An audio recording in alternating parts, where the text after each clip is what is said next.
విజయవాడ ఇంద్రకీలాద్రిపై కొలువుతీరిన శ్రీ దుర్గామల్లేశ్వర స్వామి దేవస్థానంలో నిర్వహించే దసరా వేడుకల పూర్తి సమాచారం ఇప్పుడు తెలుసుకుందాం.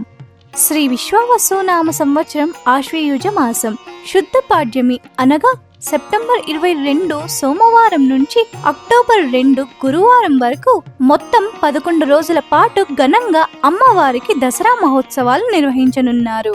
ఈ ఏడాది విశేషంగా 9 రోజులకు బదులుగా 11 రోజులు దసరా మహోత్సవాలు జరగనున్నాయి. ఈ ఏకాదశి రోజుల పాటు కనకదుర్గమ్మ వారికి నిర్వహించే అవతారాలేంటో ఇప్పుడు చూద్దాం. సెప్టెంబర్ 22 సోమవారం పాడ్యమి రోజు శ్రీ బాలా త్రిపుర సుందరి రూపంలో దర్శనమివ్వనున్నారు అమ్మవారు.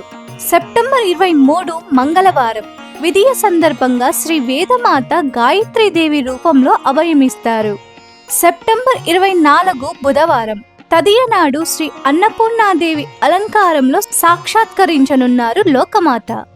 సెప్టెంబర్ 25 గురువారం చవితి రోజు శ్రీ కాత్యాయనీదేవి రూపంలో కరుణించనున్నారు.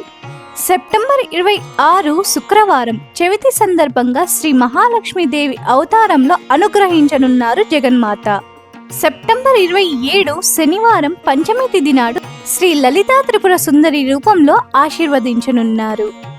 సెప్టెంబర్ 28 ఆదివారం షష్ఠి రోజు శ్రీ మహాచండీ అలంకారంలో అభయమియ్యనున్నారు దుర్గమ్మ. సెప్టెంబర్ 29 సోమవారం సప్తమితో పాటు మూలా నక్షత్రం సందర్భంగా సకల విద్యాప్రదాయిని సరస్వతీదేవి రూపంలో దీవించనున్నారు. సెప్టెంబర్ 30 మంగళవారం అష్టమి తిథి నాడు శ్రీ దుర్గామాత అవతారంలో సాక్షాత్కరించనున్నారు.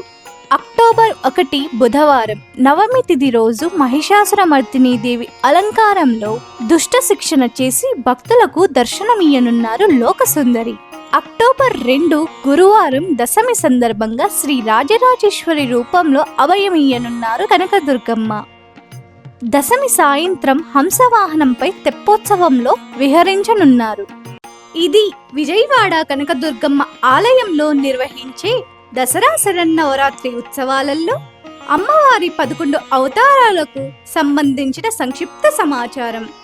ఇలాంటి ఆసక్తికరమైన ఆధ్యాత్మిక వీడియోల కోసం మోక్ష టీవీ భక్తి ఛానల్ను సబ్స్క్రైబ్ చేసుకోండి. ఈ వీడియో మీకు నచ్చినట్లయితే ఒక లైక్ కొట్టి ఈ సమాచారాన్ని ఇతరులకు షేర్ చేయండి. ధన్యవాదాలు.